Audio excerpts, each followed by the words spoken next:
Hello and welcome to Daytime, your place for scary stories straight from the horror forums of Reddit. Make sure to like and subscribe for more horror tales of things that go bumping the night. On tonight's episode, a man with intentions of having a friendly conversation is told something that will haunt him forever. So, please share with us if you have ever seen the Sunflower Room.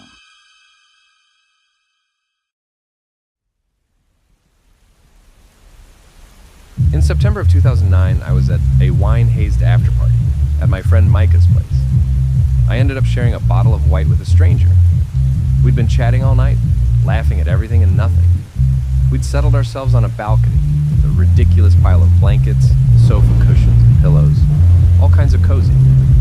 Other people at the party had come and gone, but we'd stayed there for hours. She was from a small town in Minnesota, but had come to West Virginia for her master's degree. She was just going to stay out here in Juniper for a few days to help her friend move. We don't get a lot of visitors out here. Somewhere around the 3 a.m. mark, we finished our bottle. She was half asleep on my shoulder, waking herself every now and then with little hiccups. Whenever I get sad, like really sad, I do this thing, She said. Close your eyes. Sure, yeah, I nodded. I imagine this door, a white door. Can you see it? Yeah. So I open it, and there's this room, but with a dirt floor. Earthy, fresh with rain. You gotta, smell it. I tried my best. I was enthralled by the smell of her coconut shampoo, but there was something else there. A tinge of soil, rich with morning dew. I smell it, yeah. So, I take what makes me sad, and I put it into a little seed. And then I plant it. I put it away. And later, it blooms into this beautiful sunflower. So it's like a big sunflower room. Yeah, but they get this blue shade. She smiled. Because they're sad. Are you sad? She smiled and shook her head. I stayed awake as long as I could, trying to be a good shoulder for her to sleep on. And by the time I woke up, she was gone. Now, this was many years ago. It was one of those beautiful early adult memories that just stick with you, which you can look back on whenever life doesn't seem worth the trouble. When my studies were too much, or I had a bad breakup, or a rough day at work, that memory was my happy place. Back on that balcony with that gentle weight on my shoulder. Nowadays, I work as a foreman at a local processing plant. Not that glamorous, but it gives me everything I need. You can't underestimate the value of job security in this market. I certainly don't. I have been in a comfortable position for years. I can't complain. I've gotten a bit stuck in a rut, and those days of wine-hazed optimism feels like a bygone age. But then one night, I got a stark reminder. In that twilight hour between sleep and consciousness, I found myself looking up at the ceiling of my bedroom. The image of a white door came to mind. The same door that beautiful stranger had introduced me to so many years ago. A simple wooden door with white paint peeling off at the edges. A brass knocker that had started to turn green. In my mind's eye, the door swung open. Beyond it was a field of overgrown sunflowers, abandoned for years. Weeds and undergrowth thick enough to form a solid barrier. A sour smell emanated from the room, and I could hear the buzzing off flies. As I reached to close the door, a thorned tendril fell out and wrapped itself around my neck, puncturing my skin. As I opened my mouth to scream, a blue sunflower forced itself into my mouth, rough petals pressing against the back of my tongue. And I woke up, coughing. I ran into the bathroom, gagging violently. I had this sour taste in my mouth and a rash around my neck. Little inflamed dots, like I'd been strangled with poison ivy. I couldn't stop coughing, and my heart was racing. I'd had allergic reactions before, but never something that constricted my breathing. This was a first. Finally, I felt something dislodged from my lungs. I bent over the sink and forced it out of me. For a few agonizing seconds, it traveled up my throat and left me. Dozens of sunflower seeds, blue. That night messed me up. The next day, I bought a salve for my neck rash, but I'd already scratched it so bad that I had open wounds. It felt like my body was trying to reject my head. I was more tired than usual, and I kept getting these strange bouts of nausea. On top of it all, and I don't want to go into graphic detail, but there was blood in places where blood ought not to be. I took a few days off work and went to see a doctor. They did a few blood tests and concluded that I had gotten an allergic reaction, but they couldn't tell from what. They urged me to change my sheets and try a new non-perfume detergent. I also got a prescription for an epinephrine injector in case my throat closed completely. I spent the rest of the day cleaning, washing, and worrying. And as I went to bed that night, I tried to think about literally anything but that white door. But as soon as my head hit the pillow, there it was, and this time, it opened on its own. They knew I was coming back, and they were ready for me. Tendrils grabbed me, lifting me up into the ceiling, towards the white door with the brass knocker.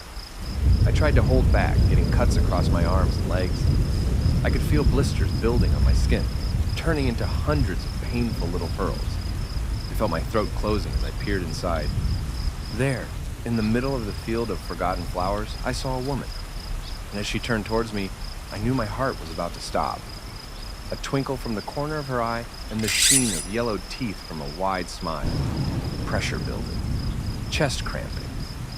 I woke up in a panic, having forced myself to fall out of bed. I crawled across the floor, only realizing that I couldn't breathe seconds later. I couldn't feel the tip of my fingers, and my chest was ice cold. I counted my heartbeats as I fumbled my way into the bathroom. I reached for my EpiPen, accidentally knocking it down. It rolled across the floor and under the bathtub. I fell flat on my stomach, reaching for it. It was all the way in the back. My vision was fading as the bathroom floor felt colder. I flipped onto my back and tried to calm down. I had been without air for 65 seconds. I could make it to 90. I wouldn't die before 90. I counted it down, staring at the ceiling. It's 70. From that angle, I could have sworn there was a white door above. I could see the outline of the brass knocker and the cracks of the peeling paint. I could hear the tendrils crackle on the other side, and I could feel the eyes of the woman on the other side firmly fixed on me. 80. She was right there. She was waiting. Tonurawe. Please, God. Suddenly, a trickle of air, like breathing through a straw. I could feel my senses coming back to me. The pressure in my face faded, leaving me flushed and teary-eyed on the bathroom floor. I didn't sleep that night. I couldn't risk it. First thing in the morning, I called the doctor again, but they just reiterated the need to keep my EpiPen close. They booked me in for a blood test and suggested I slept somewhere else for a day or two. It could be an allergic reaction to bed bugs or dust mites. Looking through my contact list, my thumb stopped over an old college friend, Micah. It was at his party that I'd first met that girl in the first place. I texted him on a whim. Surprisingly, he was still around. He lived in town and he was eager to meet up for a coffee. I met Micah at a small cafe across the street from a local archery range.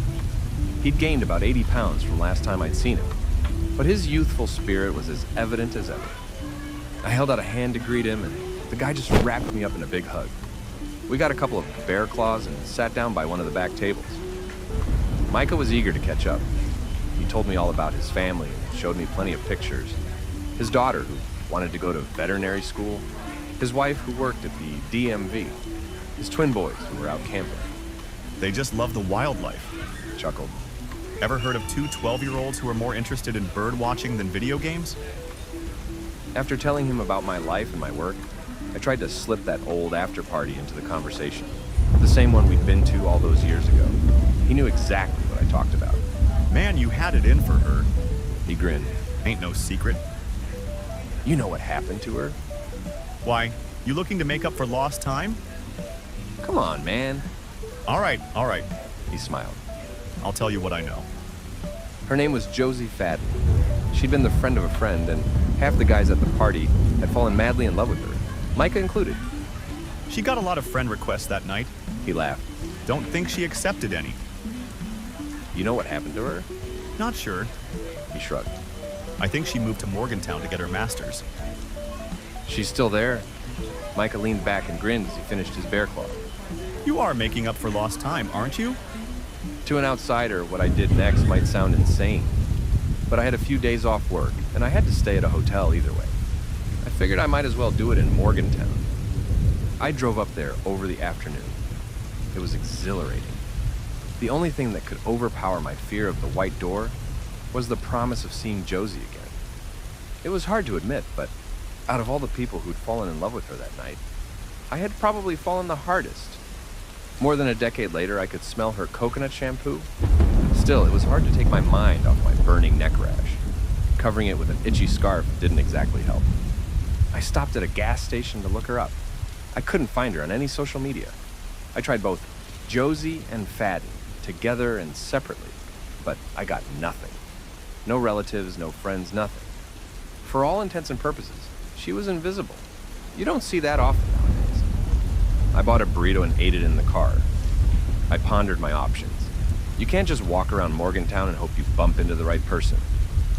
That might work back in Juniper, but there had to be a better way. Sitting there, I nodded off. The world turned dark, and I heard a set of rusty hinges turn. Something carefully moving through the underbrush. A pale hand reaching for me. Unblinking eyes coming out of the dark. It was just a few minutes, but it was enough to send me reeling out of the car. I fell to the pavement, coughing violently. It was getting worse. There was blood this time. I counted down the seconds. My breath came back at 35 seconds this time. If that's how bad it had gotten from a 5-minute nap, a full night's sleep would be the end of it. I got a strange look from a couple of teens walking past. They slowed down to check on me, but decided it was none of their business. I couldn't blame them. I got back in the car. I had to be careful, or I'd end up as a side note in the local paper. Sad man dead in parking lot. That, however, gave me an idea. The paper. Now, literal newspapers have been in decline for years, but Josie went to a very specific master's program at WVU. Some of those student-run sites have been hosted on the same servers since the 90s. Just having a quick glance at one of them, I found news articles and interviews from 2014. I just had to dig further back and look for anything related to her master's, and I might get some kind of insight. I sat there scrolling for the better part of an hour. I'm not much of a phone guy, and the thing was running hot in my sweaty palms. 2013, 2012, 2011. And there she was, Josie Fadden. An article weeks before her graduation in 2011. I could have recognized her a mile away. She had the same dimpled smile. She talked about her master's thesis in invasive plant species and the dangers of unchecked greenhouse gardens. My favorite is Helianthus cerulea. The article quoted. The blue sunflowers remind me of home. The article noted her working with a local florist to conduct further testing. I took note of the address and name of the owner. But no matter how pretty it is, it must be contained. The article concluded. Locked away. This lit a fire. I had a lead. I made a couple of calls and got a few names. The name of the florist led to the name of the current owner. They, in turn, referred me to an ex-employee who'd worked with Josie. They, in turn, referred me to one of her old classmates. I didn't get a number, but I got an address to a greenhouse just outside of town where they worked. It was better than nothing. About an hour later, I'd made my way to the greenhouse. It was this large, cylinder-shaped plastic building stretching across the parking lot. The thing was bigger than anticipated. Then again, I'd never been to one before. They were about to close when I walked in, but I couldn't see anyone matching the description I'd gotten. His name was Mark Burton. About my age, thick glasses, thin as a twig. Had a bit of a New England accent. I stopped to ask one of the gardeners, an older woman with a kind smile. Mark? She frowned. Oh, I'm sorry to have to tell you this. Another dead end. This time, literally. Mark Burton had died a few years ago. Apparently, he'd asphyxiated from an allergic reaction. The old woman sat me down to tell me all about Mark. She had a lot of fond memories of him, and his sudden death had affected her a lot. Apparently, one of her coworkers had found him. Right down there. She said, pointing across the greenhouse. Back where we used to keep Helianthus cerulea. Blue sunflowers. Ghastly things, aren't they? Lovely smell, though. Reminds me of coconut. I made my way back to my car and got back on my phone. Clouds had started to gather overhead, drowning the air with the smell of fresh rain. I found some of Mark's old socials, which were still open as a sort of online tombstone. People posting pictures of him and expressing their regret. It was strange to think about. He would have been my age, had he still lived. And I might go the same way if I couldn't find the answers I need. And there, a picture. Mark, his sister, and Josie Fadden, tagged as Josephine Earle. A new name. That was it. That was her. An hour later, I was parked outside a small black-bricked townhome, the last known address for Josephine Earle.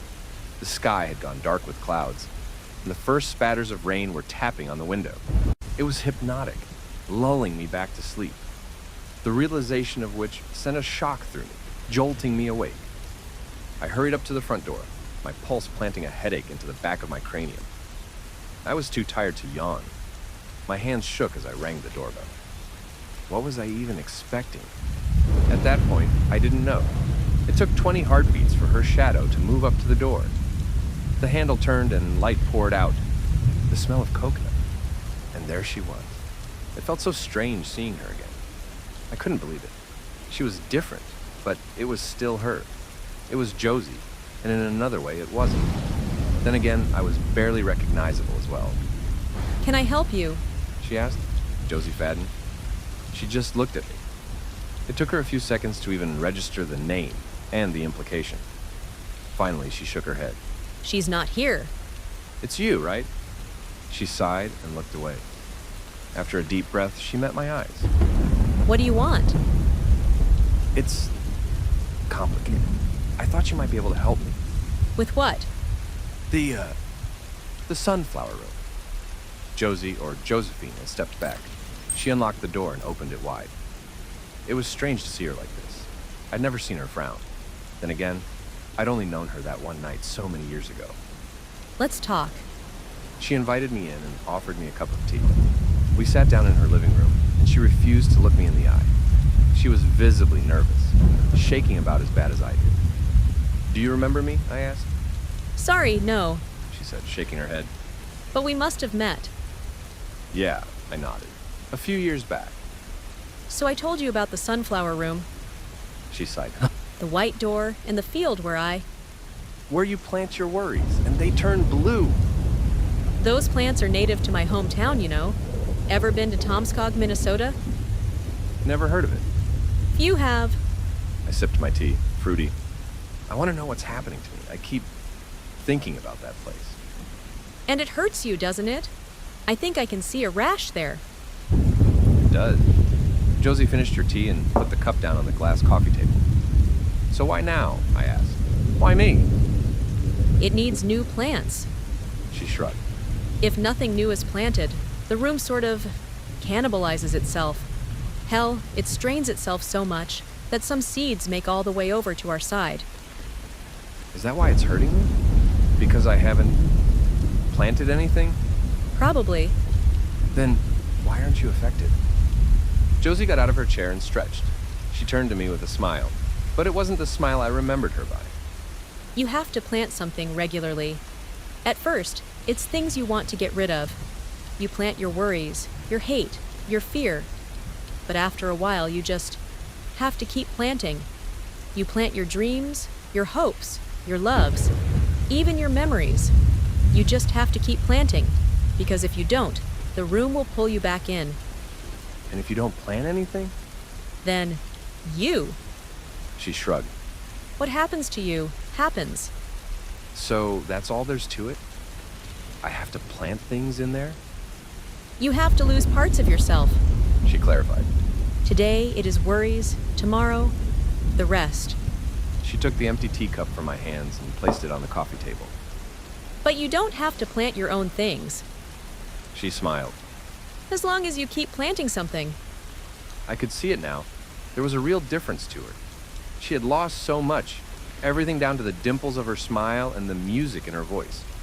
She was the gray remains of what had once been Josie. Maybe that's why she changed her name, to reflect the change she'd gone through over the years. You lost it, I said. You lost all of it. So much. What's even left at this point? Not much. She admitted. But what little I got, I'm gonna keep. I tried to get out of my chair, but my legs didn't move. I tasted coconut, and my eyes had started moving on their own. With you, I can plant what? almost 40 years of hopes, dreams, and thoughts, and at the same time tie up a loose end, I won't have to think about that place ever again. I'll lose nothing more. But you can't just... I couldn't feel my tongue. Darkness. I felt a faint touch. Gentle hands closing around my throat. And in the dark of my mind, I saw that white door with the brass knocker. It opened itself to me. The thorned tendrils moved aside, welcoming me. The blue sunflowers towered above in a world full of green and blue. A full moon looking down like a looming eye in the sky. The pale woman was there, the one with the smile, and the unblinking eyes. And she turned to me, except this time I recognized her. I dared to look closer. This was Josie, the sum of all her worries, dreams, hopes, and joys. Everything planted, put away, and stored. The little parts that made the whole manifested into this sick-looking creature. She barely had any hair left, and her physique had been stretched and twisted. Her skin had grown pale from years of darkness. She stared at me with wet, unblinking black eyes, and when she looked at me, she did so with recognition and smiled.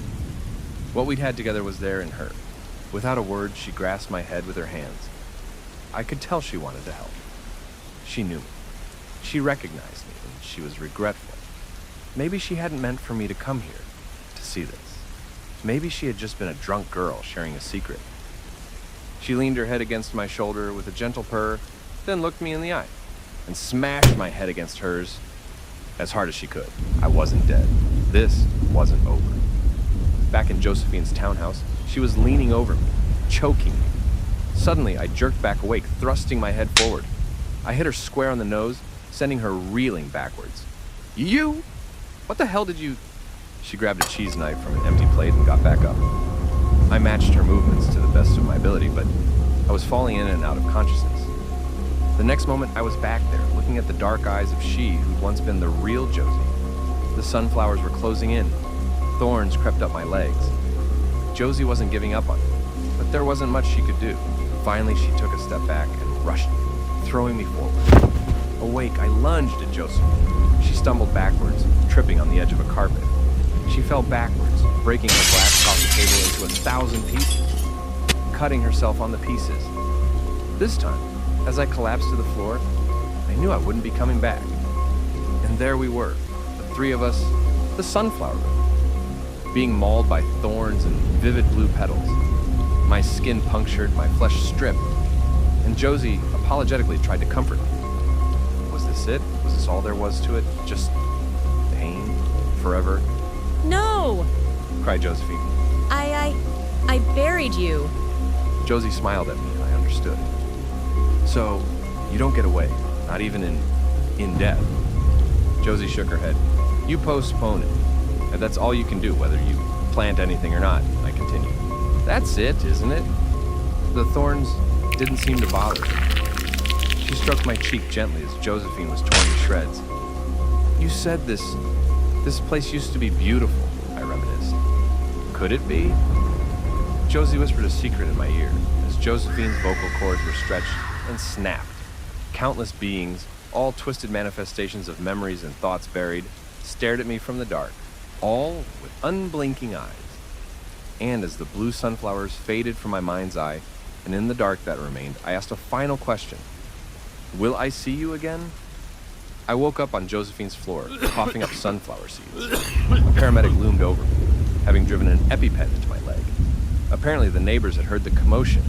I'd killed Josephine. She lay dead on the floor. I'd planted her in the sunflower room.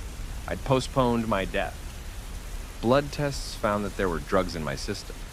It was deemed an accidental death from self-defense. You might have seen it in the news, but it was just this local domestic abuse kind of story. A lot of context was lost, and there were bigger news circling the media that month. I'm sort of thankful for it. The real Josie had been buried piece by piece over the years. Josephine was all that remained, and she was desperate not to lose herself further. Now, before I tell you what happened next, I want you to think about this with me. Really think about it. Imagine the white door, an old white wooden door, a brass knocker that's been turning green over the years. The door is segmented into two squares, stacked on top of one another. Try to imagine it. You've probably seen something like it before. And as it opens, it gives way to a field of flowers. Beautiful blue sunflowers in neat rows. There you can bury your worries, your hatred, your ugly thoughts, and the caretakers of that room will care for them forever. Imagine the fresh soil between your fingers and pushing something awful down into it. Doesn't sound too bad, does it? Now, here's the thing. I'm sorry. By telling you about the sunflower room, you become aware. It's a mark that you can't get rid of. It is this fixed idea that will settle and grow. It can change things, plant things, take things. We can all mitigate it by just planting that one thing every now and then. If we all pitch in collectively, I think the effect will be milder.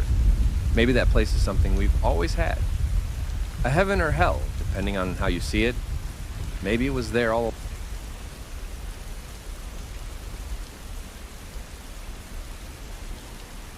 Hello and welcome to Daytime, your place for scary stories, straight from the horror forums of Reddit.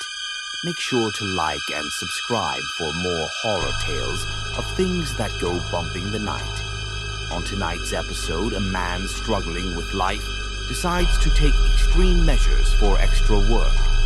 So, how did you sleep? Because I haven't slept since 2023.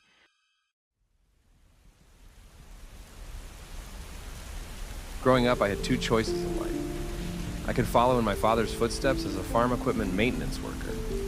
It was a decent job with decent pay, but I always got this sense of dread whenever I walked by his workshop. It was this big windowless building in a pale green color, and I always had this feeling that if I stayed there for too long, that place would eat me alive. So I went with the other choice in life, my mother. She was always larger than life, and she wanted me to be too. She was all about the hustle. When she and my father went separate ways, she took me and my sister across the country to Bangkok. She was the embodiment of Aut Priowai Kinwan, roughly translated to endure the sourness and enjoy the sweetness later. She would take any job at any time and claw her way upward. So my sister and I turned out the same. We would work, study, and socialize. We were supposed to be everything at once, smart, strong, cultural, and opinionated. I studied computer science at night and worked delivery during the day. I got a pretty good eye for traffic, so I can make it around the city without fearing for my life. That's easier said than done. Traffic laws around here seem to be more of a suggestion rather than law. I also did the odd job making websites for friends, family, and acquaintances. That would eat up most of my weekend nights. And finally, the one job that never paid me anything, looking out for my sister. My sister Zara worked as a club and event promoter in the inner city. She mostly worked weekends and nights, and I'm the only one she trusts to watch her back.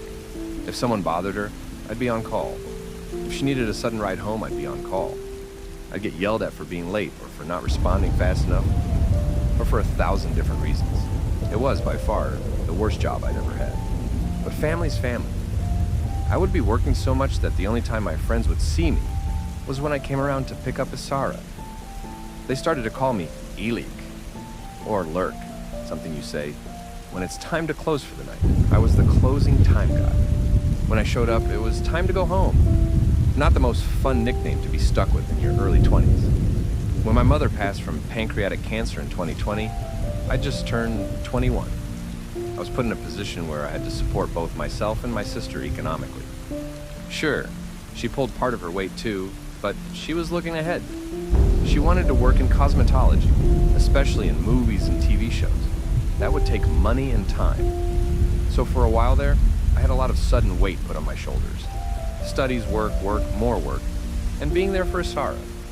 I barely slept, and when I did, I'd wake up at the slightest sound. I was so used to sleeping lightly, waiting for my sister to call for a pickup. But I didn't have a lot of choice. I had to keep going for everyone's sake. So I made a plan. I just had to make it until I was done with my studies. I looked for temporary solutions. I'd take caffeine pills, but they ended up giving me a stomach ache. I tried this dextrose drink from a local pharmacy, but that thing almost gave me arrhythmia. I didn't want to try any heavier stuff, so I kind of gave up hope. Then I met a guy named Somyot. Somyot is a nice guy in the wrong kind of business. About 10 years older than me, but 30 years older at heart. To this day, I'm not sure what he really does, apart from co-managing a couple of downtown clubs. I think he buys things from places you shouldn't. Some kind of gray area importer. He was a part owner of a club where Asara worked on the weekend. The first time I met him, he was sitting outside the club with a cold beer, having a cigarette. He didn't look like the owner, so I sat down next to him to tie my shoes. He looked me up and down. You just gonna sit down like that? He asked. You got an appointment? I need an appointment for a chair? For my chair, yeah. You the boss? I'm a boss, yeah. I was too tired to care, and frankly, getting my sister fired from that place would have made my life easier. So I looked right back at him. You don't look like a boss to me. I didn't know if he was going to hit me or hire me, but he ended up belly laughing, offering me a cigarette, so I guess I made the right choice. I would spend about 1 or 2 nights a week at Somyot's club. He'd offer me a job, but the pay was awful, and I was busy with other things. I literally didn't have enough hours of the day to work for him. I think that was for the best, though. He was a great guy to hang out with, but he must have been an awful boss. Cheap bastard. Somyot had some sympathy for me, though. I was working hard to make ends meet, and he respected the hustle. He offered me a couple of side gigs. For example, picking up leftover credit cards at ATMs.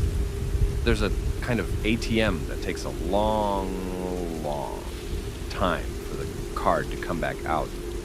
So a lot of tourists think it ate them, so they leave the card behind.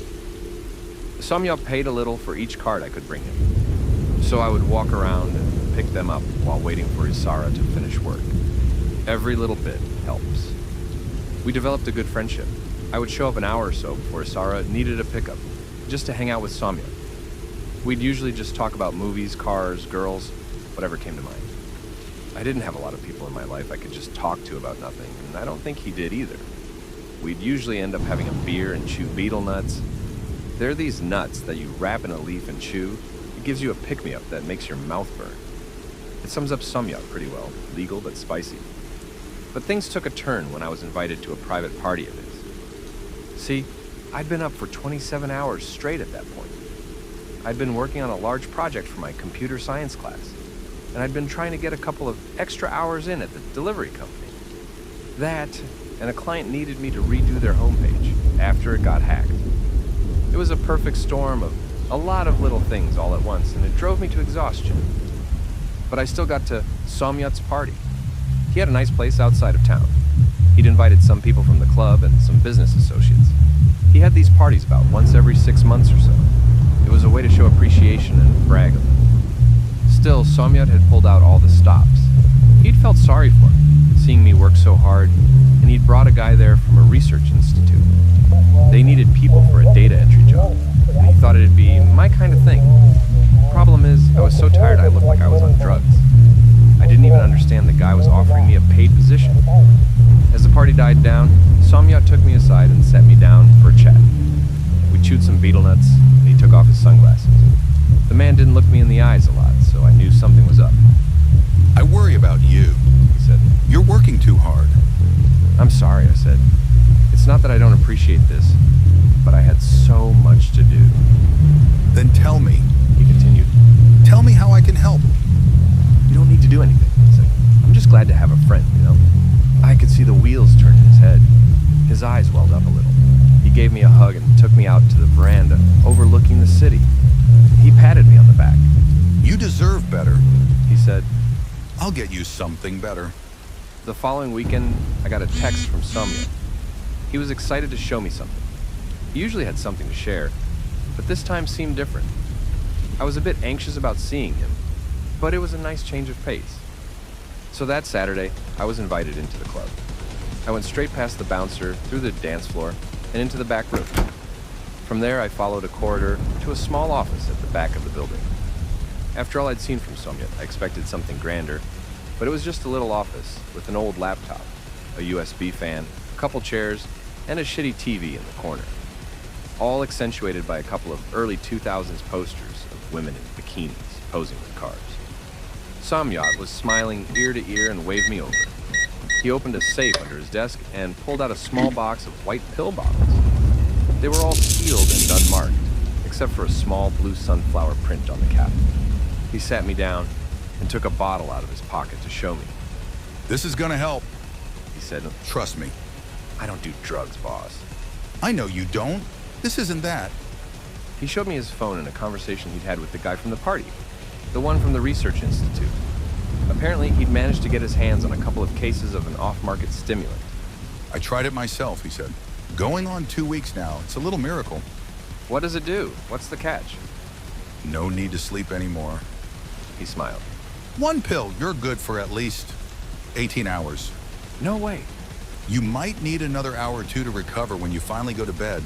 But apart from that, it's perfect. Doesn't make your piss smell, doesn't fuck up your hair, nothing. No way, I repeated. Too good to be true. Somyat sat down at his desk across from me, giving me a long look. You won't let me get you a better job. He said. Let me get you this, as a friend. I could tell he was being genuine. You could say a lot about Somyat, but he'd always been honest with me. I swallowed my fears and picked up one of the pills. I don't know, I said. There's got to be a catch. Never more than 1 a day, He said. or you'll get sick. And no more than 2 days at a time, maybe 3. But then you'll probably get a headache. Oh, and no drugs. What do you mean? There's a list of things drugs it reacts with, but you don't do that stuff, so you're good. What about caffeine?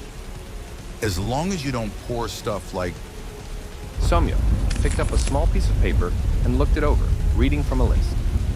R-choline, cocaine, hydrochloride, diacetylmorphine, or methamphetamine. You're good. There goes my Friday night, Funny. Somyat scoffed. If you don't want it, it's fine, but No, I'll try one. And so I did. Taking that first pill was like breathing in after a deep dive. I felt lighter, but not high. I was just well rested, ready to take on the day. But there was also a slight chill to it, like a cold breath sweeping across my nerves. I looked at Somyat like I was seeing him for the first time. He got up and slapped his hands together with a grin. I knew it. He said, I knew this'd be it. How much? I asked. For a bottle. And how much? Take it. He smiled, taking over the whole case. Guy owed me a favor. Really, you're just giving it away? I'm just glad to have a friend. That night was the first time I stuck around to party with Somyat. For real.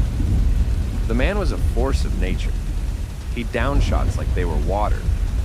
He knew all the best food vendors on the block by name, and he'd ping-pong from after party to after party without breaking a sweat.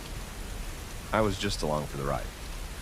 We ended up drunk on a bench, watching the sunrise. Not a blink of tiredness in our eyes. Our day was just getting started. No need for beetle nuts to keep us going. I wouldn't need those ever again. Next, you're getting a woman. He murmured. Then a job. A great job. You can fix anything, huh? That's why I'm the boss. I don't want to owe you anything, I said. You get that, right? You don't owe me anything. Kind of feels like I do. He asked me to show him my phone. I did, and he scrolled down to his number on the contact list. He tapped it, hovering his finger over the delete button. You can delete me today and never call me again. And that's up to you. Really? Really. He handed me the phone back and turned his attention to the sun. But for as long as you feel like it, I'm here. He continued. No strings. No strings. He shrugged and slid his final beer my way. It's just nice to be the good guy for once. The next night, lying in my bed, I was scared. I had no idea how my body would respond. It was a make or break moment where I'd find out if Somyat had screwed me over or if he'd really helped me out. I had a whole case of those pills stashed away in the closet, more than enough to keep me going for months. But I took his advice. Every 2 or 3 days or so, I'd give it a rest.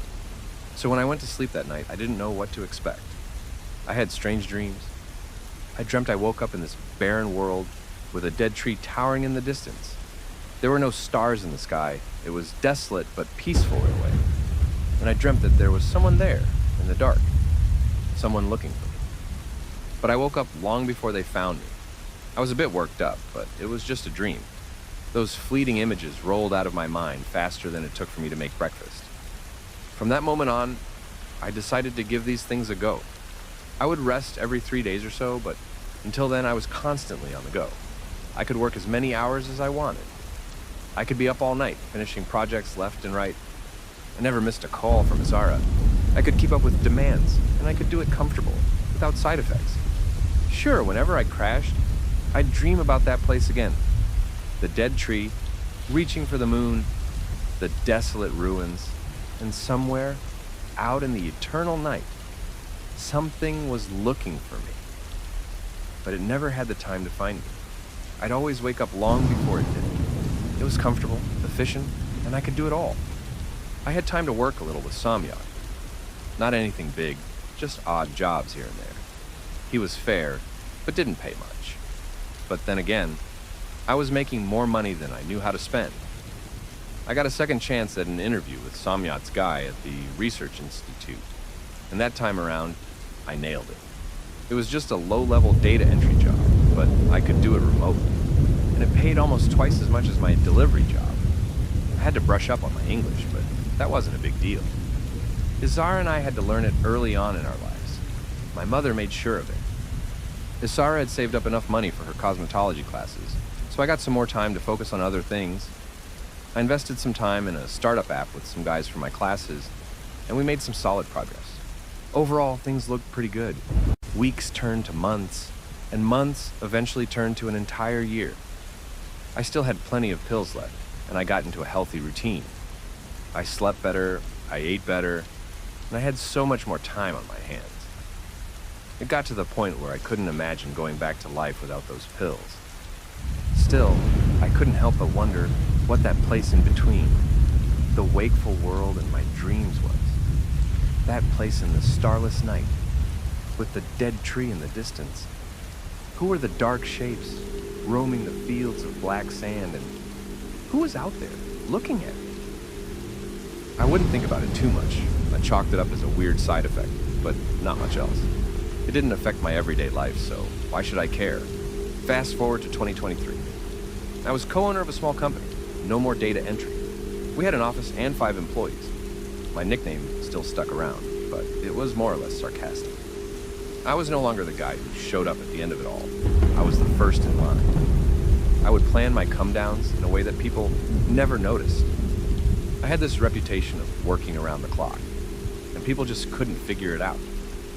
I didn't share my secret with anyone. I figured there would be some serious consequences if those pills got in the wrong hands. My sister worked, got a nice job at one of the local malls. One of the really big ones, not just any old mall. It was very well paid. She could support herself more than enough. She ended up moving in with the guy, and I got a place of my own. I could finally take a step up and get myself something nice. I still spent time with Samyad. He was the only other person in the world that knew of the pills. He'd stopped taking them, though. He found them too distracting when it came to keeping a schedule. He was going steady with a lady named Wanwan, and he hated seeing her go to bed on her own. It was surprisingly sweet. And more pills for me, so win-win. In February of 2023, my sister got married. It was bad timing since I had a huge project to work on at the time. So even with all my available time, it was still not enough. So I had to do something Samyad advised against. I had to keep going for 5 days straight, just 2 days more than the ordinary 3, but still. Now, I didn't immediately notice anything. It worked just fine. But when I finally crashed, after almost a full week without sleep, I had the most awful nightmare of my life. Not only was I back there in that desolate space, I could feel it. The black sand creeping into my shoes. The howling of people in pain. I thought I heard gunfire, too. What little vegetation lived there was twisted into a midnight blue, just like the blue sunflower on the cap of the bottle. But this time, there wasn't just something in the dark looking for me. No, it was hunting. I have this vivid memory of crawling through the sands of an old ruin, hearing something closing in. Despite the sand, it was wet, viscous. It made this disgusting sound, like a crowd of large men struggling for breath all at once. I would hear it touch its way across the ruins, looking for me, and everywhere it touched, something sizzled, like burning acid. It tried to speak. I know it did, but it couldn't. It had too many tongues, and they all tried to speak at once. Eventually, it found me. I couldn't look. I couldn't breathe. I could feel the size of it without even looking as it loomed over me. I tried making myself small, but it didn't matter. It sighed like it had enjoyed a cold glass of water on a warm summer's day. It was so pleased to find me. And as it moved closer, I heard something dripping, sizzling into the sand. There was a powerful smell of ammonia and something akin to mothballs. It touched my arm, and it burned into my skin. It burned so bad that I woke up. And when I did, I had a burn. A coin-sized black mark, gangrenous flesh tightening the skin of the arm, stinging with every flex of my triceps. That place was real. That thing had been real. For a full week after that, I kept feeling like I'd been seconds from death. I had a doctor check out my arm, but couldn't make sense of it. It was an acid burn, but it behaved like a frostbite. In the end, he had to make a small procedure to remove the necrotized skin, but it was overall fine. I just had to keep it clean and bandaged, and be prepared for a nasty scar. But that thing had been so vivid. Days later, I could still smell it. I remember this one time when I was taking a shower, when I had to turn off the water. I thought I heard something sizzling in the other room. Wrapped in a towel, I peeked through the door, hoping against hope that I was just being paranoid. That time, I was. But what about next time? I swore off the pills. I was in a good place, and I didn't need them anymore. I'd gained everything I wanted. Sure, it'd take some time to get back to a normal schedule, but I couldn't go back there. No wonder we weren't supposed to take more than 2 or 3 pills in a sequence. If I'd been there a second longer, it would have taken my whole arm. Another hour, and I'd be dead. I decided to give it all back to Somyo. By that time, he had expanded his business a bit, but he'd calmed down as a person. He was a changed man. He was engaged to Wanwan, and he was trying to turn his life around. In fact, we hadn't seen each other for some time.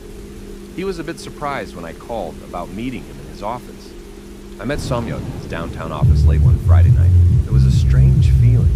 There were people everywhere, but I still felt like I was alone. There was this thought crawling around in the back of my head, whispering to me that if I slowed down and really listened, I could hear that sizzling acid as it burned into the asphalt. So I kept my head down and tried to get into the music, the bass, the beat of the party. But it was all just superficial. I couldn't help but think back on that thing. Every time I heard a cough, a sneeze, someone clearing their throat, I thought that was it. It found me. I could feel the squelch of it in my ear, almost like a heat. But I made my way through the club and joined Somyo in his office. I put the pills on his desk and sat down across from him. "I'm done with them," I said. They do something to you? He asked. "Yeah," I said. I'm done." All right, no worries. Somyo nodded. You okay? Not really. Despite not hanging out for a while, Somyat was his usual self. He put the pills away, sat down next to me, and handed me a beer. He'd installed a mini fridge next to his desk. The damn thing made more noise than his ceiling fan. I'm not gonna ask about it. He said, You look like shit. "I feel like shit." What happened to your arm? Frostbite? Somyat snorted, but saw that I wasn't laughing. He opened his mouth, but closed it again. Whatever had happened to me, he knew better than to laugh. Instead, he leaned over, looking worried. Fuck the pills, He said, You're sticking with me now, all right? "All right." He made his best effort to keep me company that night. We had drinks, met some people, and sang some karaoke. I almost got into an arm wrestling competition with a drunk Dutch guy. It was nice, and for a moment, I didn't hear those awful noises. I didn't smell those smells. Later that night, I could feel myself growing tired. Usually, I would pop one of the pills, but I settled for a classic instead, beetle nuts. Somyat and I wrapped them up and bit down. It was nice to feel that familiar crunch and burn. It was a return to form, in a way. It was the way things were supposed to be. By the end of the night, we ended up on that same bench, watching the sun. But this time, he was exhausted. He was nodding off over and over as he waited for a friend to pick him up. I was strangely not tired in the slightest. Maybe you still got some of it in your system. Somyat mumbled. Makes sense, right? Bigger doses take longer. Probably, I nodded. Or maybe it was the nuts. Nah, they don't work like that. They're a kick, not a trip. By the time Somyot's friend came around to pick him up, he could barely keep his eyes open. He lumbered into the passenger seat and looked back at me one final time. I'm getting rid of them. He said, Don't worry, it's done. You'll be fine. but I wasn't feeling fine, or rather, I was. But that was the problem. I went home and I still couldn't sleep. I went an entire day and I still couldn't sleep. I hadn't taken any pills for some time, but I was still up and about. I was getting worried, but I didn't know where to turn. Had I taken a pill by accident? I reached out to Somyot's contact at the Research Institute, but we couldn't talk about it over email since it was monitored, and this was hardly legal. So we decided to meet downtown later in the week. For the next few days, I was a wreck. I kept thinking about that place and that thing. I'd been up for so many days that I didn't want to think about what would happen when I returned. It would be waiting for me. I could feel it, hear it. I met the man from the Research Institute an early morning. I paid for his coffee, but I didn't get any myself. He was an American in his 50s, with a shaved head and a well-trimmed goatee. He hid behind a black baseball cap and wasn't much for small talk. I decided to get right to it. I explained the problem. After taking a larger than usual dose, I couldn't sleep anymore.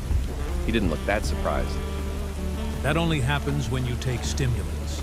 He said, Didn't he warn you? I haven't taken anything, I said.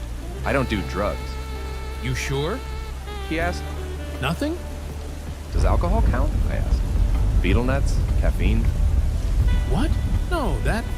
He stopped for a second. His eyes turned away as he thought about it. He brought out his phone and checked something, then nodded. Betel nuts. He repeated. That's high in arecoline. High in what? Arecoline. That's the first thing on the list. That's the worst one. Wait, what? He adjusted his glasses and read the list out loud. He was right. Aircline was the first thing on the list. Right there, next to hard narcotics. What does it mean? What's going to happen?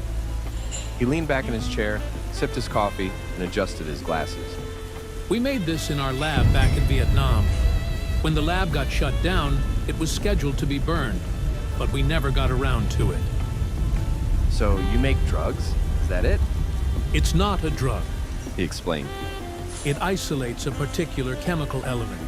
It was originally made to nurture a type of deep-sea fish to gestate a kind of rough metal powder. What? Fish? I don't... Look, it's not a stimulant. It's not a drug.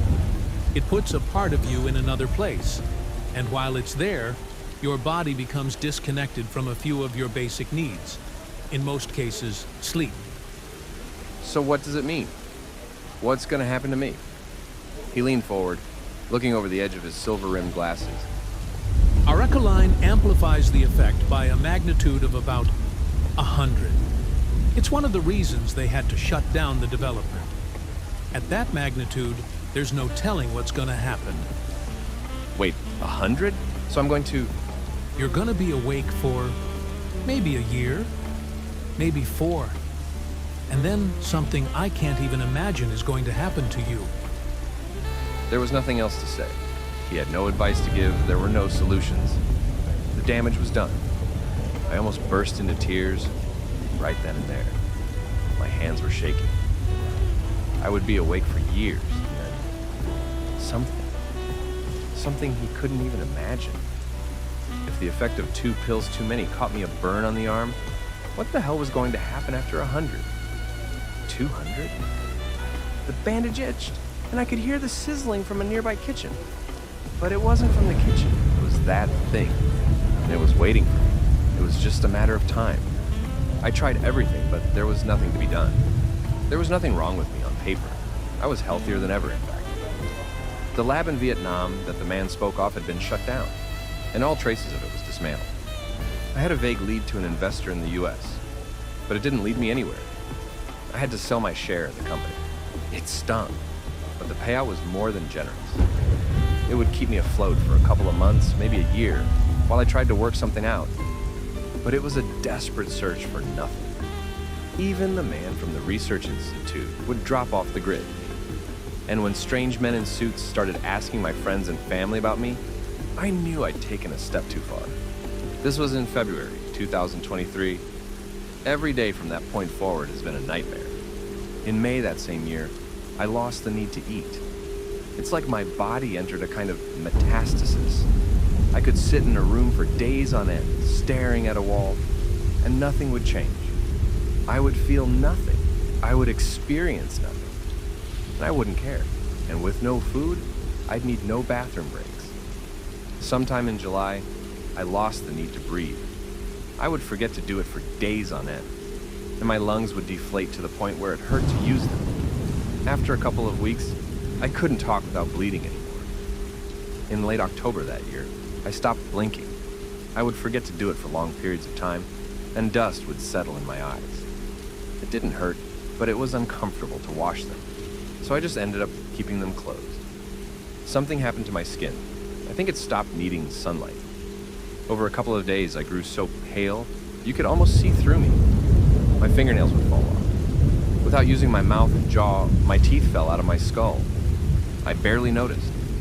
I had to move in with my sister to care for me. She couldn't understand what was happening, and neither could anyone else. She would force me to go to the doctors, and they couldn't make sense of it. Whenever they mentioned specialists, some anonymous group would throw enough money at them to look the other way.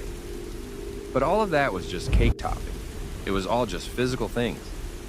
It didn't compare to my thoughts and feelings. I would feel closer and closer to that dark place.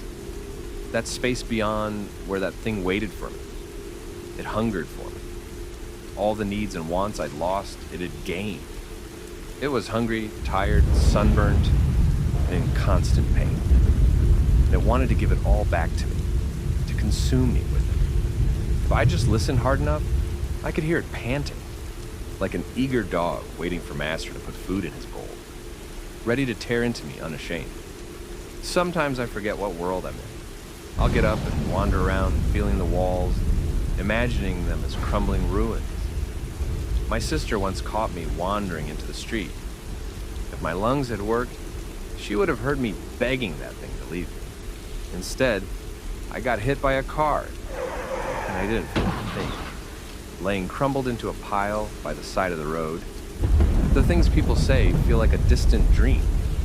I have no need for serotonin, so joy is something of the past. Sometimes I can hear the music and cheering across the city, but it feels like they're mocking me. But the fear, that's still there.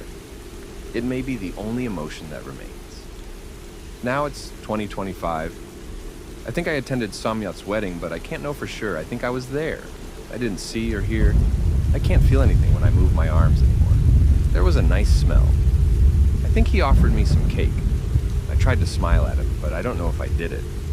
I've written this with great effort over several weeks. My sister has helped. She washes my eyes, and I would look at the letters for her to type. If I stretch a little, I can get enough air in my lungs to make a noise or a short word. Sometimes at night, when my sister's not here, I think I can hear something outside, not just in my mind, but on the street. I think they are watching me. I think they're curious about what happens when I got to sleep. Or maybe they're scared. It's funny in a way. They called me Lurk, closing time. It's fitting. I can't help but think I should have stayed with my father, maintaining farm equipment. I wish I could dream of seeing those pale green walls again. I had to finish this in a hurry. I think the effect is wearing off.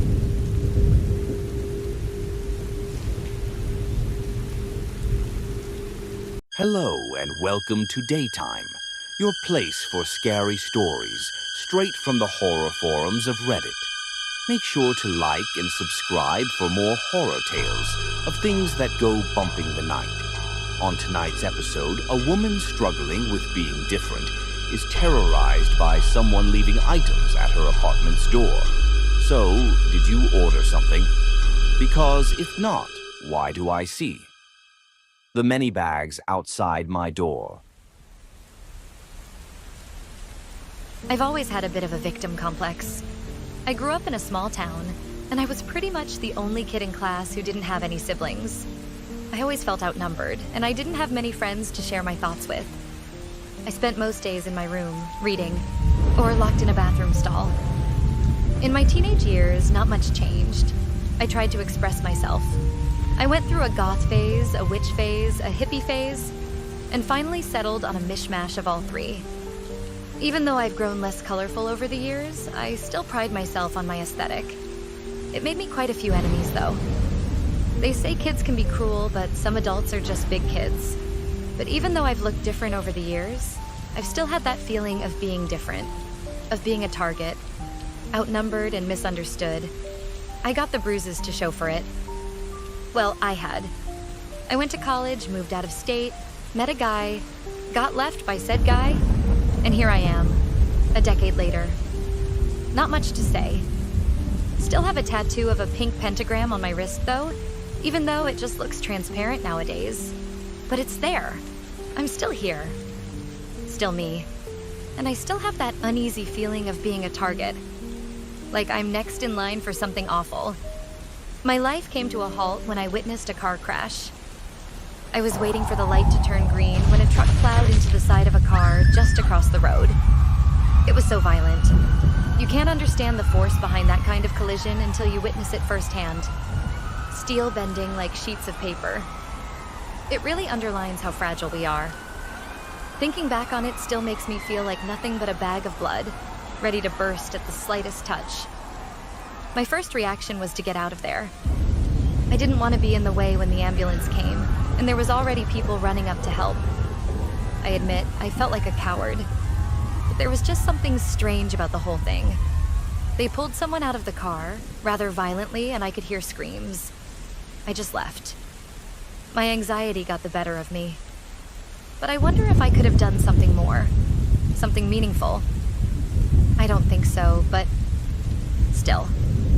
It changed me in a way. Suddenly, I got more aware of my surroundings, and I started looking for danger at every corner.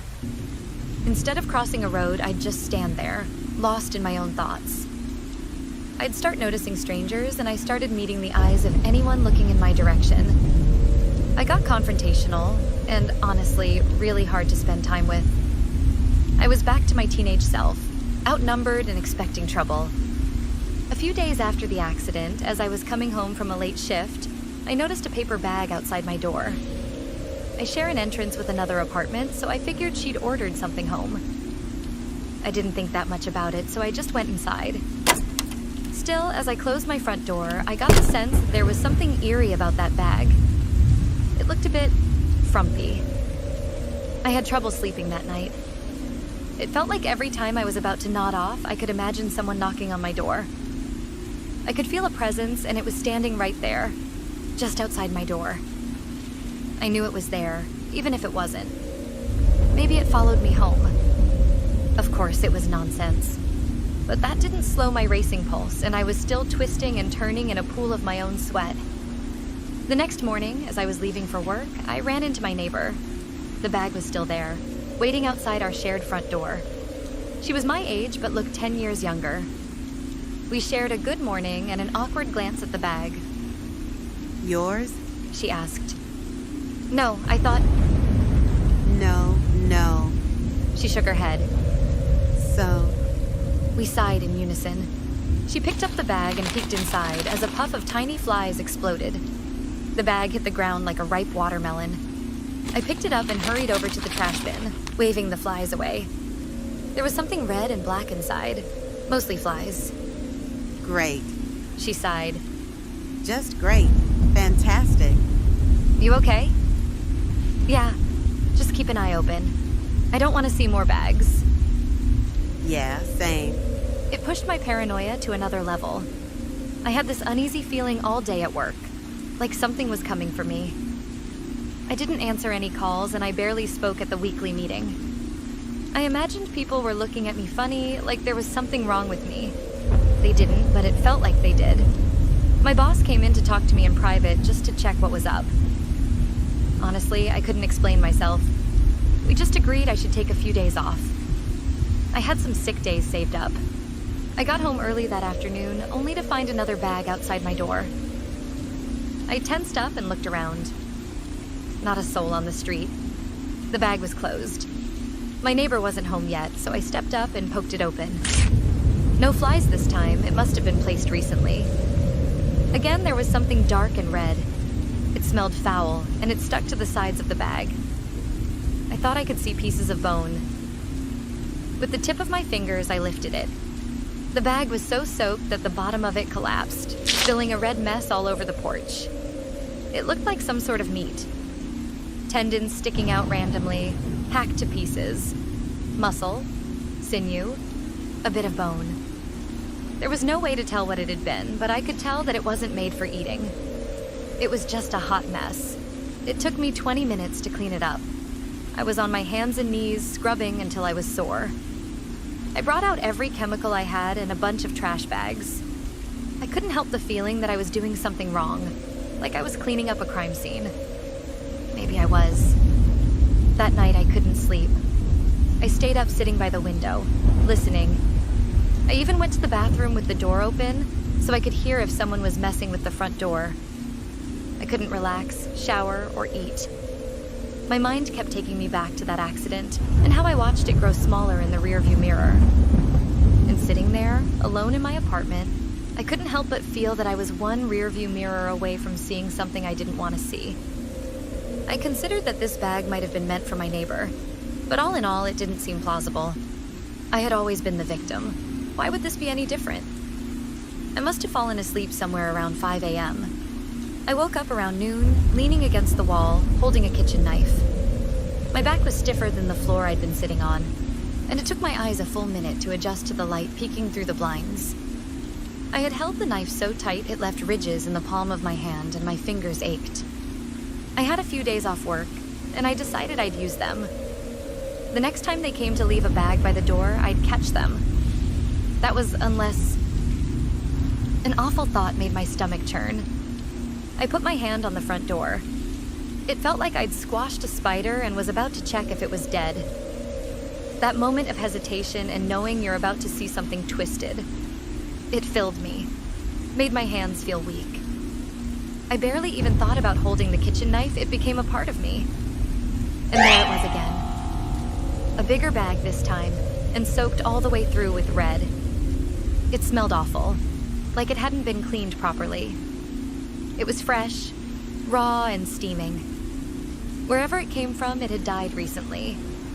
I thought about calling the police, but there was that gnawing doubt in me. What if it was human? What would they say? What would happen to me? Even if it was just a small chance, I couldn't risk it. I couldn't put myself in that chair. Then again, not calling the police probably made me an accomplice.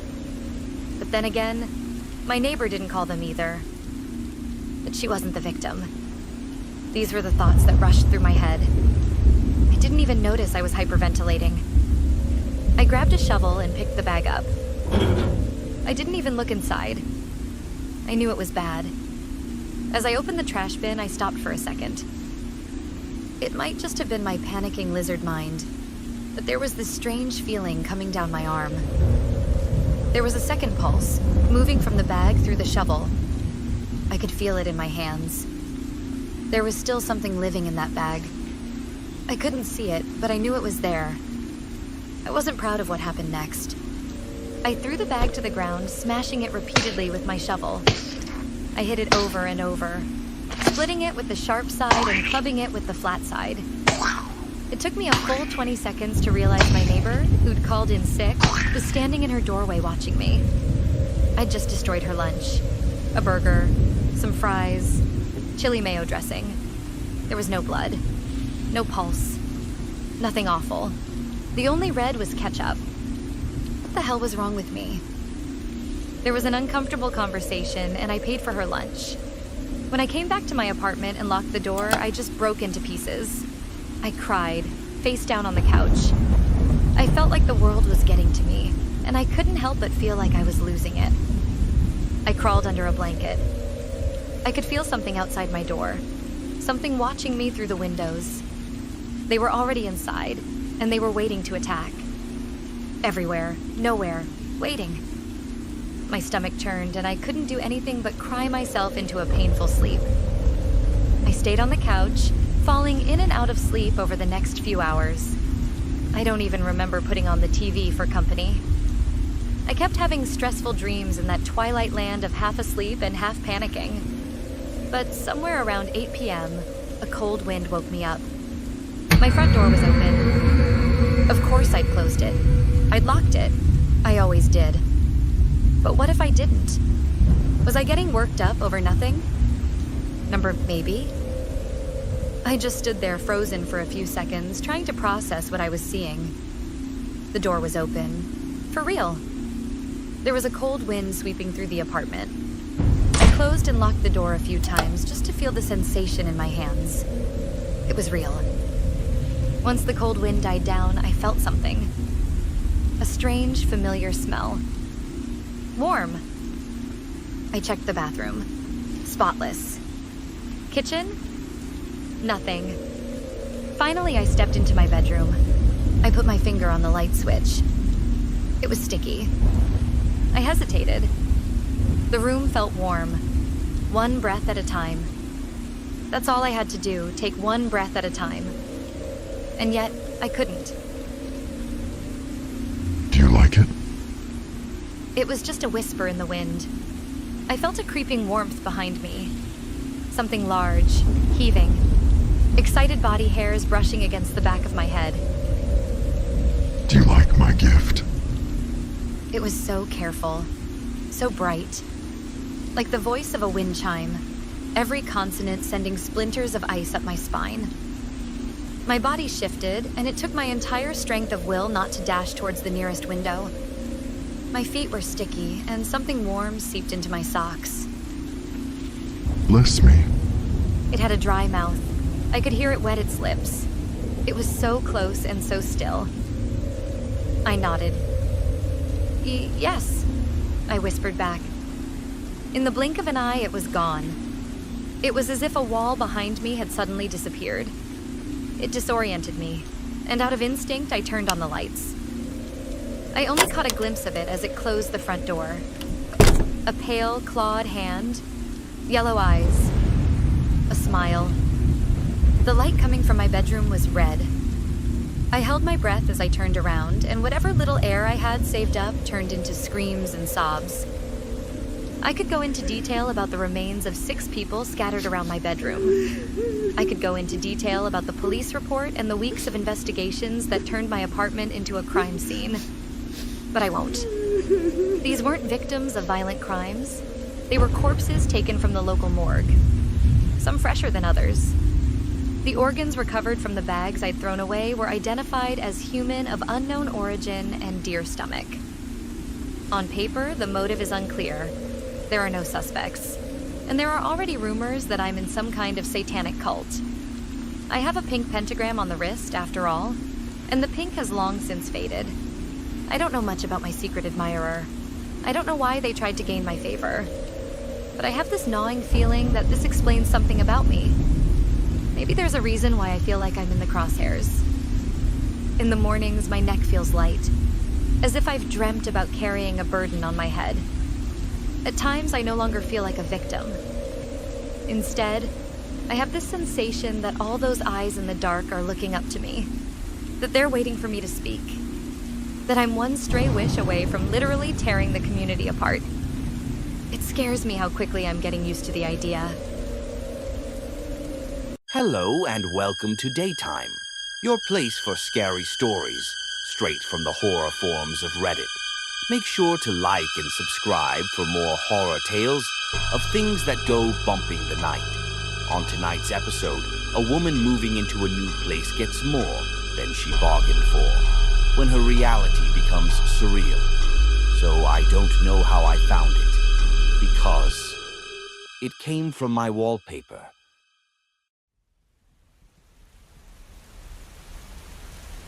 I got a job in San Diego not too long after the pandemic settled. It was an exciting time, but I was also anxious about finding a place to live. I didn't have that much saved up, so I had to find somewhere a bit more lenient to newcomers. I signed up to all kinds of lists and tenant groups, but most leads were dead in the water. The only places within my price range had a no pets policy, and I couldn't bring myself to rehome my cat Marmalade. Poor thing was just a year old and a complete mama's girl. After weeks of searching, I stumbled upon a landlord with a vacant spot. He hadn't even got the time to list it. All I'd seen was a post about a cheap apartment. I messaged him spontaneously and asked about it. Turns out the previous tenant had passed away. It was on the 4th floor, not too far off Main Street, and surprisingly cheap. Cat-friendly, too. He offered me a deal. If I paid for the cleanup crew, the place was mine. I couldn't say no. Once the place was cleaned up, I met up with my new landlord and got the keys handed to me. My new place was on the top floor of this beautiful old building, made somewhere back in the 50s. Cool, stone-tiled floors, spacious ceiling, and plenty of sunlight coming in from the body-sized windows. There was a sort of French balcony with a little space to smoke, or a mini garden. There was a large living room area, a tiny kitchenette, and a cramped little bedroom on the sunny side. It wasn't much, but I could see myself growing attached to it. You could tell it was old, though. There were all kinds of little quirks. A lock that you had to jiggle, pipes that rumbled a little whenever you took a shower, and you could immediately tell if one of your neighbors were smoking because of the shitty ventilation. It was far from perfect, but for that price, at that location, I couldn't ask for a better deal. The one thing that dated it more than anything else, however, was the strange 70s wallpaper. This intricate floral pattern covered most of the living room, along with the western wall of the bedroom. A dark gray base color with lines of white. Roses, tulips, sunflowers, all in variations of silver and blue. It was beautiful, in a sort of primitive Art Deco kind of way, but you could tell it was old. I promised myself to get it replaced if I were to live there long term. It didn't take long to move in. I didn't have much in the way of furniture, and I didn't really have the money to bring in something new.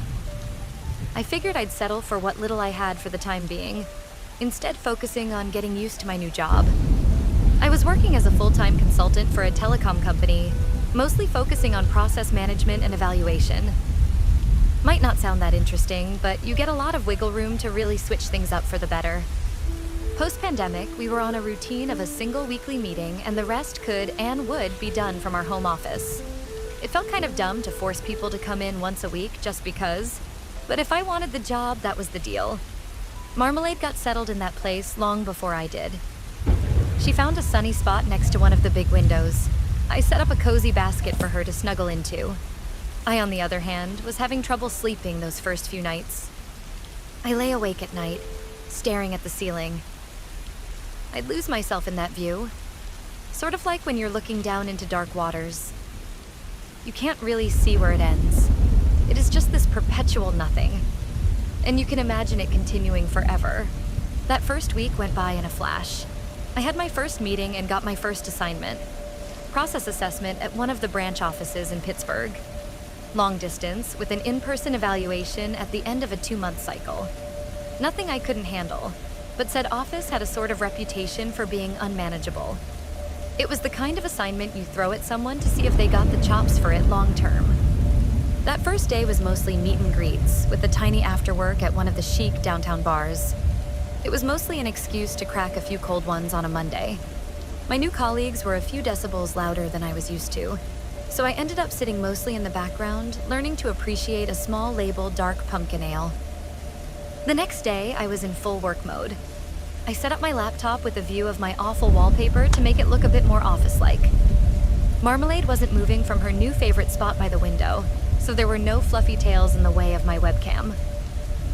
I had a long talk with the branch manager, along with a few technicians, to just sort of dip my toe in the water. They were all courteous enough, but I could tell they'd been through the ringer a couple of times. This wasn't their first assessment, and it wouldn't be their last. By the end of the day, I was talking with one of the salesmen, a woman named Deirdre. At that point, I'd been in constant Zoom calls for over 4 hours, and my voice was giving out. Deirdre could tell I was exhausted, and we ended up just talking about other things instead. My apartment, my job, my cat. I had to bother Marmalade a bit just to show her off. Deirdre showed off her own feline companion, a 3-year-old ragdoll named Popeye. Ironically, that call ended up being my longest, but it went by the fastest. Deirdre was a gem. I spent most of my time setting up questionnaires and mapping out the overall structure.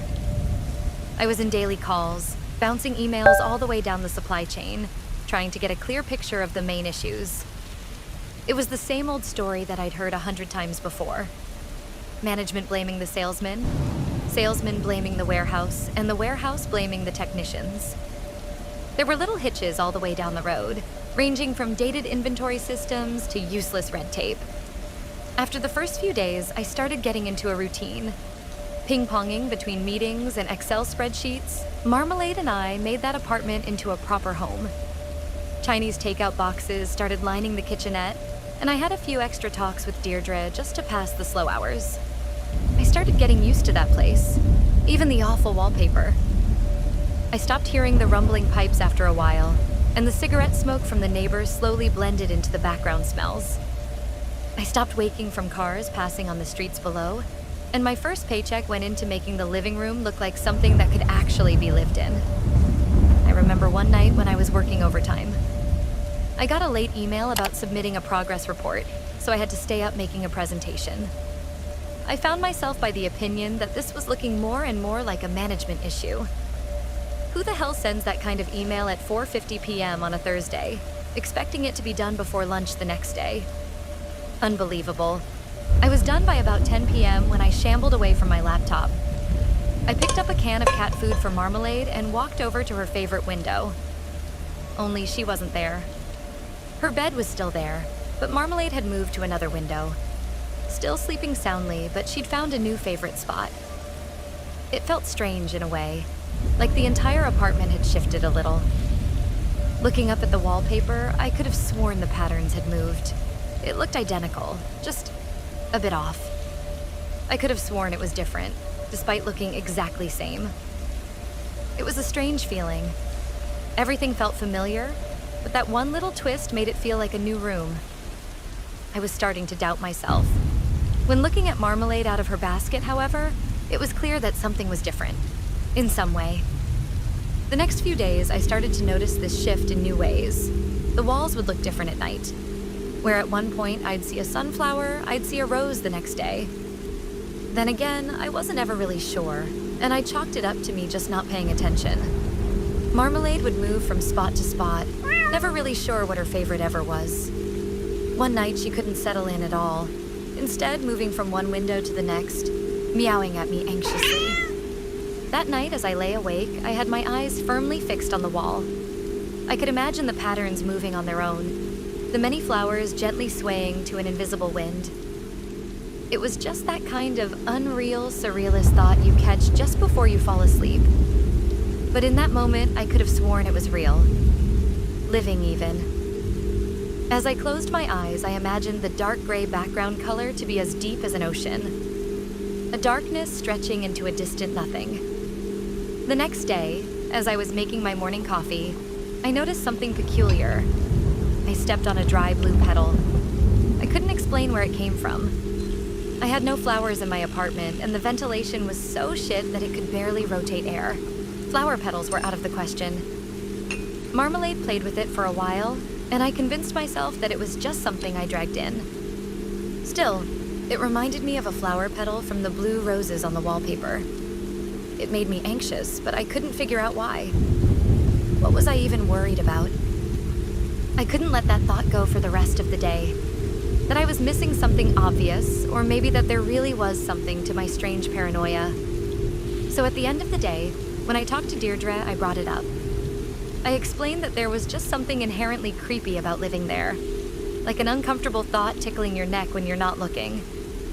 Deirdre tried to reassure me, her chuckle coming through my headphones. It takes time, love, she said. You just got here. Besides, everything looks strange in the dark. Yeah, I just can't shake the feeling, you know? I explained. Like there's something more to it? Like what? I didn't know what to answer. As I stepped into the living room, I noticed Marmalade rolling on the living room carpet, casually playing with another blue petal. Turning on the lights, I could see more of them, over a dozen dry blue petals lining the edge of the wall. Finally, I could tell I wasn't going crazy. This wasn't a one-time deal. That was real. Marmalade didn't seem to mind, though. I'm gonna have to get back to you, I told Deirdre. Something came up. As the call ended, I started scooping up the petals by hand. The moment my knees hit the floor, there was a power surge. It was all so quick. A flash of black. Marmalade hissed, looking straight past me, and I could hear a rustling noise, like a large animal moving through a bush. As quick as it had come, it went, leaving only a startled cat and my elevated pulse behind. The lights were slapped back on with a click, blinding me. Marmalade retreated to behind the couch while I picked up the rest of the petals. For a moment, I just stood there, staring at the many patterns, petals in hand. I could imagine the gray sinking deeper and deeper, showing me something past the obvious. Like one of those images you have to look at cross-eyed to see the truth. I had the same sensation, like I was missing something obvious.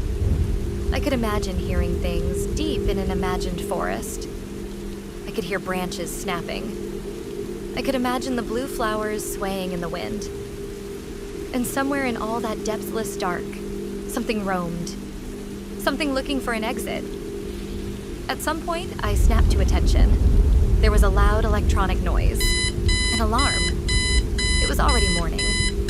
For some alien reason, I'd been stuck there for hours, just staring at the hypnotizing patterns. An entire night's rest? Gone. It wasn't until I stepped away that I realized just how exhausted I really was. My legs had locked on place, heeling me over straight to the stone-tiled living room floor. Marmalade rushed over, worried about this sudden development. I spent a few minutes just sitting there, calming myself down. The ringing from my cell phone was going strong, trying to give me enough time to shower before my first morning meeting. And yet, I just sat there, slowly petting my cat. My eyes bobbing in and out of sleep, my body deprived. Where had I been all night? What had I seen? I barely made it through that day, having a 45-minute nap over lunch. By the time I finished my last interview, I was a shell of my old self, barely conscious. I filled Marmalade's food and water bowl and crawled into bed with all my clothes still on. The moment my eyes closed, I could hear something in the distance. In the half-world between sleeping and waking, I heard breaking branches, owls taking flight, and something large approaching. And despite I knowing I was well and truly alone, my body screamed at me to wake, to have one more look just in case. I did. I forced my eyes open. Something sharp scratched against the stone-tiled floor. Something retreating in haste. A trail of dry petals leading right up to the side of my bed. After a night of dreamless sleep, I woke up to choking on something. It took me almost a full minute to cough up a blue petal, several of which had been sprinkled throughout my bed. I could have sworn the wallpaper looked a bit lighter, as if several flowers were looking sparse. The whole wall looked a bit darker. That morning, I'd had enough. I called in sick and brought out my toolbox. I started scraping off the wallpaper, piece by piece, across the entire apartment. I made a day of it, listening to music as Marmalade looked at me curiously. Every illustrated petal and stem dropped to the floor, cut by cut, like trimming a paper garden. By the end of the day, my wall was laid bare, revealing nothing but black lead-painted concrete underneath. That night, after a long shower, I went to sleep with wallpaper remains still lining the edge of the room. Finally, I could focus. I could look past the hypnotizing patterns. It was done. Gone. Over. Except it wasn't. As I went to sleep, my eyes drifted to the barren walls. A black, eternal night, now unhindered by what little paper-thin barrier had been erected. Just looking at it gave me that feeling in my stomach, like I was falling forward. Even closing my eyes felt brighter than staring into it. Like it was more than a color, a place. At some point in the night, I heard this loud yowl. Looking up, I could see Marmalade sitting at the edge of my bed, staring straight at the wall, hissing and raising her hackles. Looking straight ahead, I saw something. There, deep in the dark of the bare wall, something moved. I swooped up Marmalade, who clung to my shoulder like a parrot. I threw on my pants, shirt, and got my bag. I'd had enough. I wasn't about to stick around to find out the depths of what was either my own insanity or something unnatural entirely. I didn't want to know. As I entered the living room, I stopped dead in my tracks. Every single wall had turned a midnight black. The windows had fogged up from the inside, blocking the moonlight from peeking in. I ran my hand along the wall, looking for the door. Something cold bumped against the palm of my hand. A finger. I recoiled, almost dropping Marmalade in surprise. I couldn't see my door. As I looked around, trying to find my bearings, I slowly came to the realization that nothing was quite as it should. The kitchenette was further away. The windows were further apart. The proportions of the room were off, and seemingly shifting every time I blinked. It was as if everything in that darkness was untrue, malleable, subtly shifting as soon as I looked away. And so was I. Looking down at my hands, they'd seem different with every blink of my eye.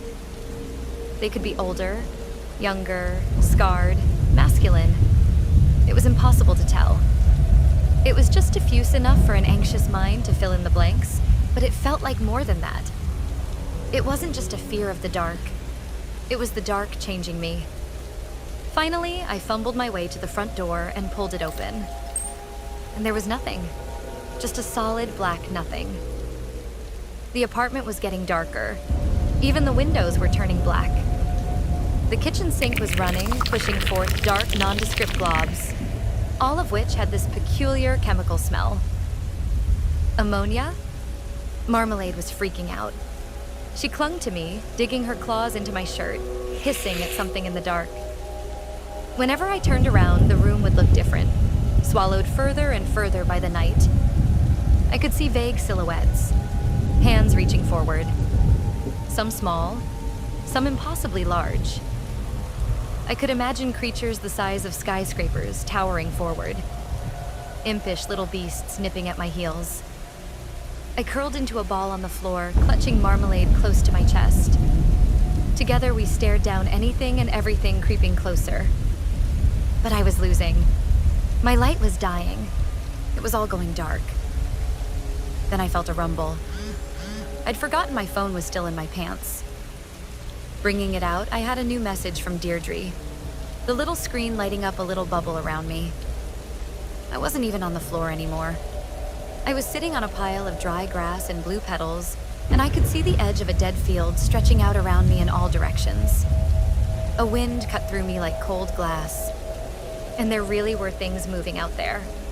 Some big, some small, all vague and horrifying, waiting for me to look away long enough to take shape. Hey, hun. I heard you were feeling under the weather, so I just wanted to check in. Get plenty of rest. We'll talk soon. I played it again and again.